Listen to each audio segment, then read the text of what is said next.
चलो भाइयों, अब हमें बारिश की तैयारी करनी चाहिए। हाँ हाँ भाई, हमें अभी पानी की खोज करनी चाहिए, नहीं तो बरसात का समय निकल जाएगा और फिर जंगल में सूखा पड़ जाएगा। आसमान में बादल पानी की तलाश में निकल पड़ते थे, लेकिन उन्हें जमीन पर कहीं पर भी पानी नजर नहीं आ रहा था। भाइयों, बहुत दिन हो गए, क्या हम पानी की खोज कर पाएंगे? अगर हमें जल्दी बारिश करनी है तो सुंदरवन जंगल जाना पड़ेगा। उसके बाद बादल सुंदरवन जंगल की ओर चल पड़ते हैं। तभी रास्ते में उन्हें टुन्नू चिड़ा एक पेड़ की डाल पर बैठा हुआ दिखाई देता है। बादल टुन्नू चिड़ा को अपनी परेशानी बताते हैं। बादल भाइयों, बस इतनी सी बात, आप लोग परेशान मत होइए। मैं अपने जंगल की नदी किनारे आपको ले चलता हूँ। वहाँ से आप जितना चाहे उतना बारिश के लिए पानी ले सकते हैं। फिर टुन्नू चिड़ा बादलों को अपने साथ नदी किनारे ले जाता है। इसी तरह टुन्नू चिड़ा और बादल की दोस्ती हो जाती है। टुन्नू चिड़ा सुंदरवन जंगल में अपनी पत्नी टूनी चिड़िया और बेटी टुनटुनी के साथ रहता है। एक दिन की बात है, टूनी चिड़िया बाजार जा रही थी। तभी रास्ते में उसकी पड़ोसन बबली कबूतरी उसे मिलती है। अरे टूनी चिड़िया, लगता है तुम बाजार जा रही हो। हाँ बहन, तुमने ठीक ही कहा। मैं बाजार ही जा रही थी अपने घर का राशन लाने। अच्छा, वो टोनी, ऐसा है कि आजकल मेरी तबीयत ठीक नहीं रहती और मेरे घर का राशन खत्म हो गया है। ऐसा करो, तुम मेरा भी राशन बाजार से लेती आना। ठीक है बबली बहन, मैं तुम्हारा भी राशन लेती आऊंगी। आखिर सुख दुख में पड़ोसी काम नहीं आएंगे तो कौन आएगा।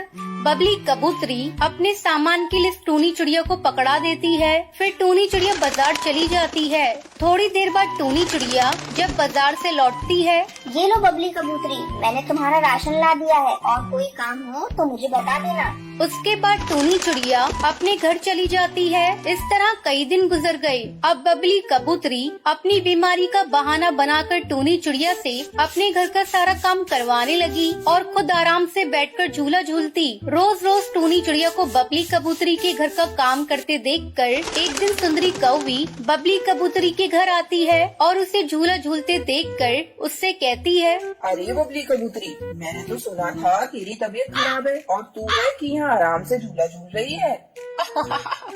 सुंदरी कौवी, तुझे एक राज की बात बताऊं? मैंने बीमारी का बहाना टूनी चिड़िया से काम करवाने के लिए बनाया है। तू मेरे राज को राज ही रखना, टूनी चिड़िया को मत बता देना। अरे नहीं बबली कबूतरी, तुम निश्चिंत रहो, मैं किसी को तुम्हारा राज नहीं बताऊंगी। अच्छा, अब मैं चलती हूँ, घर पर बहुत सारे काम पड़े हैं। इतना कहकर सुंदरी कौवी वहाँ से चली जाती है। एक दिन सुंदरी कौवी अपने घर के बाहर एक डाल पर बैठी थी। उस समय टुनटुनी चिड़िया अपने दोस्तों के साथ खेल रही थी। सुंदरी कौवी टुनटुनी को अपने पास बुलाती है और उससे कहती है, टुनटुनी, तू बहुत प्यारी बच्ची है, तू मेरा एक काम करेगी? क्या काम है आंटी? क्या बताऊं बेटा, मेरे पैरों में दर्द रहता है। ऐसा कर, तू रोज आकर मेरे पौधों में पानी दे दिया कर और साथ साथ घर के काम में भी हाथ बटा दिया कर। ठीक है आंटी, मैं अभी पौधों को पानी दे देती हूँ। सुंदरी कौवी बबली कबूतरी की देखा देखी अपने घर का सारा काम टुनटुनी चिड़िया से करवाने लगती है। टूनी और टुनटुनी चिड़िया पड़ोसियों के काम करते करते थक जाती थी। एक शाम टुनटुनी चिड़िया अपनी मम्मी पापा के साथ बैठी थी। उस समय वो बहुत उदास थी। उसे उदास देखकर उसका पिता टुन्नू चिड़ा उससे पूछता है, क्या बात है टुनटुनी चिड़िया, तुम आज इतनी उदास क्यों हो? तुम्हारी माँ ने तुम्हें डांटा है क्या? नहीं पापा, ऐसी कोई बात नहीं है। तो क्या बात है, मुझे बताओ। वो पापा, हमारे पड़ोसी पक्षी हमारी अच्छाइयों का फायदा उठाते हैं और अपने सारे काम हम लोगों से करवाते हैं। हाँ जी, टुनटुनी चिड़िया बिल्कुल सही कह रही है। मैं भी तंग आ गई हूँ पड़ोसी पक्षियों का काम करते करते। मेरा मन करता है हम कहीं और जाकर अपना आशियाना बना लें। ठीक है टूनी चिड़िया, हम सब कहीं और चलकर अपना नया आशियाना ढूंढेंगे।